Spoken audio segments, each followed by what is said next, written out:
Halo, selamat ketemu guys pada blog APT Harisman. Pada pertemuan ini kita akan membahas tentang topik penyakit GERD. Penyakit ini cukup banyak dipertanyakan. Apa sebenarnya penyebab penyakit GERD? Nah, penyakit ini mirip dengan penyakit MAH, tapi bukan penyakit MAH. Untuk lebih jelas tentang penyakit GERD, kita akan bahas pada pertemuan ini. Sebelum kita membahas secara rinci, jangan lupa like dan subscribe, ya kan? Apa sesungguhnya GERD tersebut? GERD adalah singkatan dari gastroesophageal reflux. Penyakit ini merupakan penyakit kronis yang terjadi pada sistem saluran pencernaan. GERD terjadi karena asam lambung naik ke esofagus atau kerongkongan. Bisa menyebabkan iritasi pada esofagus.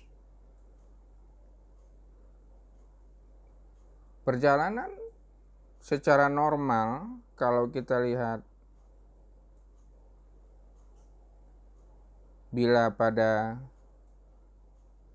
orang-orang tanpa gejala GERD, maka makanan akan masuk ke mulut, kemudian melewati esofagus sampai ke lambung. Makanan itu akan dicerna di lambung 3 sampai 4 jam. Namun pada pasien GERD, makanan ataupun cairan lambung akan langsung naik kembali ke esofagus. Bila cairan tersebut melewati esofagus, bisa saja bersamaan juga dengan cairan makanan, maka akan timbul rasa terbakar pada dada. Kemudian akan bisa menimbulkan rasa nyeri pada esofagus. Bila kejadian itu lebih dari 2 kali seminggu, maka itu sudah dikatakan seseorang menderita GERD.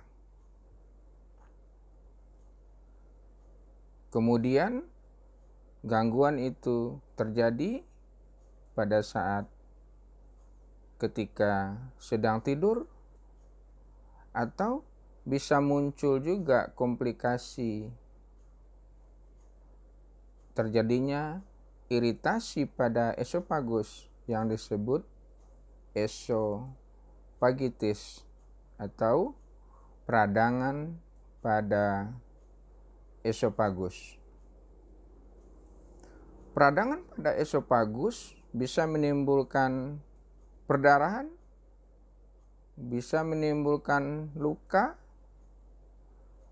kemudian terbentuk jaringan parut pada esofagus yang pada akhirnya bisa menimbulkan penyempitan pada esofagus sehingga susah untuk menelan makanan.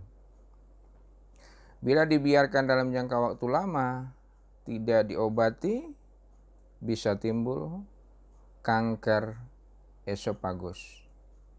Nah, itu dia perjalanan dari penyakit GERD. Bagaimana penetapan penyakit ini secara pasti? Harus melalui pemeriksaan yang dilakukan oleh dokter. Tetapi kita perlu mengenali gejalanya sebelum mendatangi dokter. Kemudian nanti akan dilakukan pemeriksaan penunjang oleh dokter pada saat diperiksa, apakah pemeriksaan radiologi atau endoskopi. Untuk mengenal awal bagaimana kita menderita penyakit GERD, maka kenali gejala-gejala berikut ini. Gejala-gejalanya adalah mirip dengan penyakit MAH. Ada kembung, ada rasa mual, kemudian ada rasa nyeri pada bagian perut. Gejala tambahan yang mendukung seseorang menderita penyakit GERD adalah rasa terbakar di dada. Kemudian ada rasa asam atau pahit di mulut. Kemudian nyeri pada dada, bisa juga menderita batuk kering, nyeri pada tenggorokan. Maka itu adalah gejala tambahan sehingga seseorang dikatakan menderita GERD. Kalau sudah ada gejala seperti itu, bagaimana pengobatan yang akan dilakukan? Pengobatan yang akan dilakukan sama dengan sakit MAH.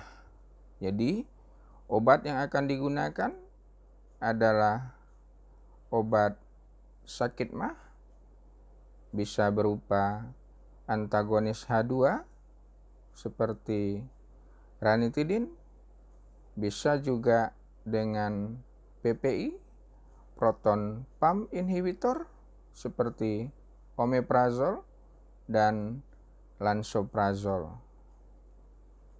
Bisa juga menggunakan obat yang sangat spesifik untuk memperkuat sphincter daripada esofagus seperti obat baclofen.